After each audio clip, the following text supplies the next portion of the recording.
The following interview was recorded via Zoom. While Zoom is a useful tool for remote meetings, it can sometimes cause buffering, skips, and other technical issues when recorded. Viewer discretion advised.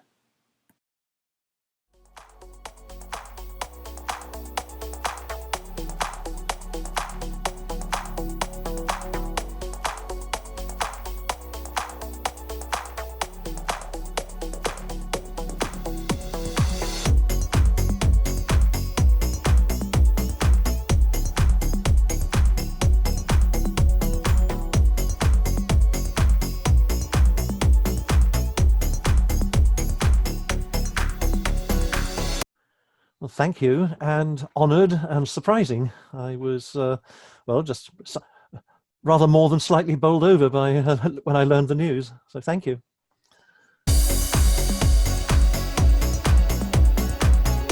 What you see in the piece, if you look towards the right-hand side of the picture and where there's more light, you will see a very small barn, which is actually quite a large barn, but on the perspective of the picture, it looks tiny.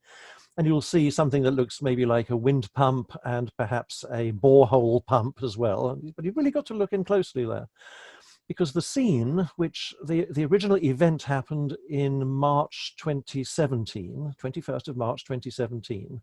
I photographed it then, did the post-processing actually only this year when it's looking for something to enter into the competition, to celebrate agriculture with the arts. But so 21st of March 2017, and there was a tornado warning here in Merced County, and I'm sitting in my campus office. I work at UC Merced, and probably the last thing I expected to hear was this voice coming on the public announcement system if there's some sort of emergency. And of course, as an experimental scientist, I therefore felt totally obliged to go outside and see what was happening. And I think, I wasn't alone in that. And we have, one of the buildings has a big metal staircase with a metal surround. And as long as you don't touch the metal, if you're in a space which is surrounded by metal, you're actually in a very safe place because it acts as what's called a Faraday cage. And so any electrical phenomena should pass down the outside of this and leave anything inside unaffected. So I felt very safe going over to that exterior staircase on this other building and taking a position to see what I could photograph. I always carry a very small pocket camera in my briefcase. And so the picture was actually taken with a small Canon, what they call an ELPH, E-L-P-H, 520, which has a pretty good detector on it. But what I'm looking at then is I'm facing more or less east from campus, looking towards what we used to call the old barn. And in the distance, if you could see, if there weren't all those clouds, you would see the Sierra Nevada mountains. And it was just a really powerful moment with the clouds, and you could almost see sort of really quite terrifying shapes starting to evolve in the clouds, and the wind picked up, and the light kind of faded, and just this barn was still somewhat illuminated. My normal camera is also a Canon. It's what they call a bridge camera. So it has one of those hyper zoom lenses on it. It goes all the way from, I can't even remember what the traditional figures are, but it's something like a 24 millimeter lens out to something like a 1200 millimeter lens. It's 65 times optical zoom. It's a camera I normally use, which means I can be a sort of a nature paparazzi and sit with some view in Yosemite and pick out the details a long way away. And I think to some extent that's one of the few aspects of Yosemite which hasn't been photographed very much, because the sort of cameras have only recently become available, where you can sit and see a distant view and something that's very interesting, but only interesting or novel because it's being seen from so far away.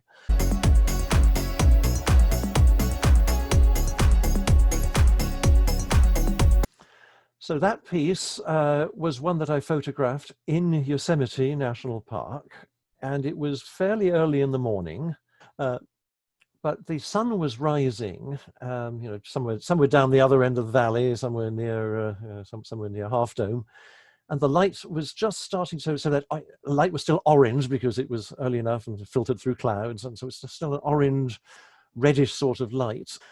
But it was trickling down the rocks and then bouncing off some of the rocks, and it created this just this vision of well, Lifeblood is one of the categories in Celebrate Agriculture with the Arts.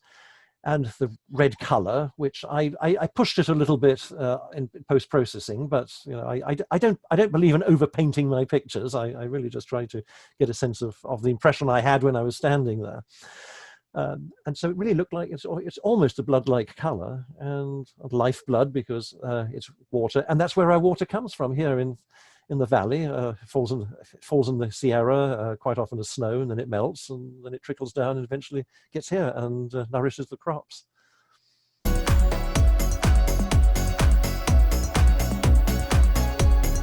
The nice thing about this picture is that I photographed Yosemite, but I wasn't in Yosemite. And there's an intersection in Belico where on a clear day, and you're going to get a clear day like this maybe once every 2 years, you can see Yosemite. And so I photographed this it was about 20 minutes drive from my house in Merced County, just after a storm so it was 2019, February, sometime in that time frame. And it was evening, so the sun is setting, and it's already dark where I'm standing in Belico taking the photograph, but the high Sierra, the peaks are bathed in glorious orange sunset.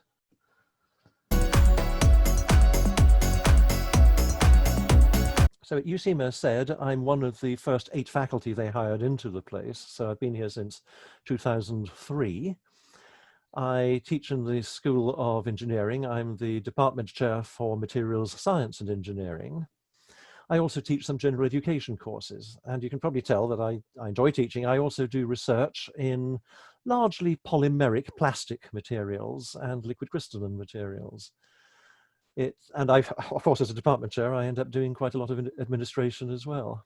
But it's kept me busy. This is now my 18th year there.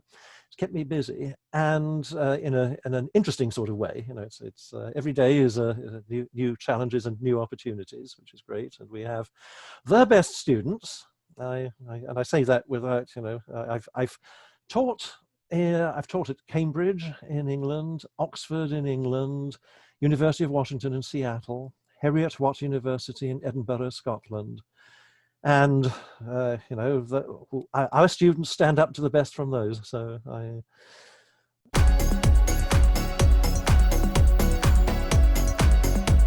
And there is a connection to photography, because in materials science and engineering, what you do is you're interested in matter and how it behaves. And so you're interested in how atoms and molecules organize into, well, stuff, you know, metals, ceramics, polymers, plastics, and how the arrangement of molecules affects how these materials behave. How can you use them? What do they cost? Are they environmentally friendly? Are they useful? Are they durable?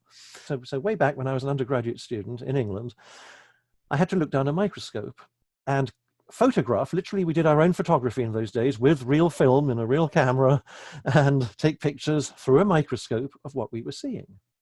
And you do the same thing with the electron microscope. The electron microscope generates images on a plate, almost like a cathode ray tube type of plate in those days. And you took a photograph of the screen. And then you'd go into the dark room and dabble, and it was great. And I really enjoyed that, and the process of examining textures and shapes and contrast. And I really got into that. And so my personal photography developed in line with that. Yes, so I've been enjoying, there's a bridge between what I do professionally and what I do in terms of art.